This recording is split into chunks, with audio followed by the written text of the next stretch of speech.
Mapagpalang araw po sa inyong lahat. Ngayon po ay araw ng Martes, ika-17 ng Marso. Pakinggan po natin ngayon ang mabuting balita ng Panginoon. Pagbasa mula sa aklat ni Propeta Ezekiel. Bumalik kami sa pintuan ng templo. Sa ilalim nito'y may agos ng tubig papunta sa silangan. Ang templo'y paharap sa silangan. Ito'y nagmumula sa gawing timog na bahagi ng templo, sa gawing timog ng altar.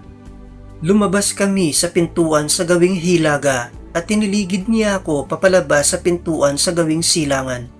Doon ay may mahinang agos ng tubig mula sa gawing timog ng hagdanan. Nagtuloy kami sa gawing silangan, may hawak siyang panukat. Sumukat siya ng 500 metro. Pagkatapos, lumusong kami sa tubig na hanggang bukong-bukong. Sumukat uli siya ng 500 metro at nang lumusong kami sa tubig, ito'y hanggang baywang. Sumukat uli siya ng 500 metro, ngunit yaon ay isa ng ilog at hindi na ako makalusong. Malalim ang tubig at kailangang languyin upang matawid. Sinabi niya sa akin, "Tao, tandaan mo ang lugar na ito." Naglakad kami sa pangpang ng nasabing ilog. Nang ako'y pabalik na, nakita ko ang makapal na puno sa magkabilang pangpang ng ilog. Sinabi niya sa akin, ang tubig na ito ay papunta sa dakong silangan hanggang dagat na patay.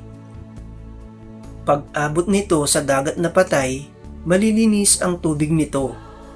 Lahat ng lugar na maagusan nito ay magkakaroon ng lahat ng uri ng hayop at isda.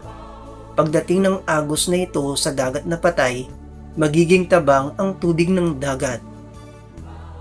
Lahat ng lugar na abutin nito ay magkakaroon ng buhay. Sa magkabilang pampang ng ilog ay tutubo ang sari-saring punong kahoy na makakain ng bunga. Hindi malalanta ang mga daon nito ni mawawalan ng bunga pagkat ang didilig dito ay ang tubig na umaagos mula sa templo. Ito ay patuloy na mamubunga sa buong taon. Ang bunga nito ay pagkain at gamot naman ang mga dahon. Ang salita ng Diyos. Salamat sa Diyos. Salmong tugunan. Diyos na makapangyarihay, kapiling nating kanlungan.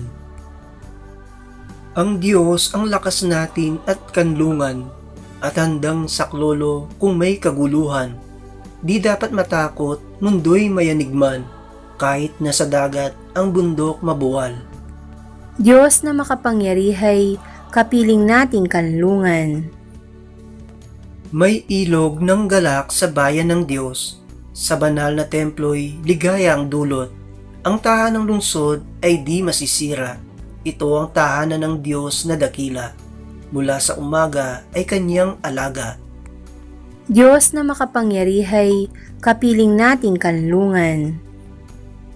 Nasa atin ang Diyos makapangyarihan, ang Diyos ni Jacob na ating kanlungan. Ano man ang kanyang ginawa sa lupa, sapat ng pagmasdan at ika'y hahanga. Diyos na makapangyarihay, kapiling nating kanlungan. Awit pambungad sa mabuting balita. Diyos ko, sa aki igawad, loobing tunay na tapat. Puso ko'y gawin mong wagas nang manauli ang galak, bunga ng iyong pagliligtas. Ang mabuting balita ng Panginoon ayon kay San Juan. Nang dumating ang pagdiriwang ng pista ng mga Hudyo, pumunta si Jesus sa Jerusalem.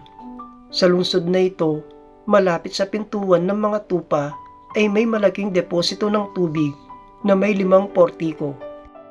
Kung tawagin ito sa wikang Hebreo ay Bethesda. Natitipon dito ang maraming may sakit, mga bulag, mga pilay at mga paralitiko. Hinihintay nilang gumalaw ang tubig sapagkat may panahong bumababa ang isang anghel ng Panginoon at kinakalawkaw ang tubig. Ang maunang lumusong pagkatapos makalawkaw ang tubig ay gumagaling. Ano man ang kanyang karamdaman, Doon may isang lalaking 38 taon nang may sakit at siya'y nakita ni Jesus. Alam nitong matagal nang may sakit ang lalaki. Tinanong siya ni Jesus, "Ibig mo bang gumaling?" Sumagot ang may sakit, "Ginoo, wala pong maglusong sa akin kapag nakalawkaw na ang tubig. Patungo pa lamang ako roon ay may nauuna na sa akin." Sinabi sa kanya ni Jesus, "Tumindig ka, dalhin mo ang iyong higaan at lumakad ka." At pagdakay, gumaling ang lalaki. Dinala ang kanyang higaan at lumakad. Nooy araw ng pamamahinga.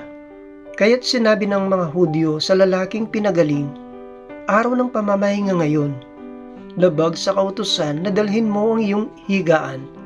Ngunit sumagot siya, "Ang nagpagaling sa akin ang nagsabing dalhin ko ang aking higaan at lumakad ako."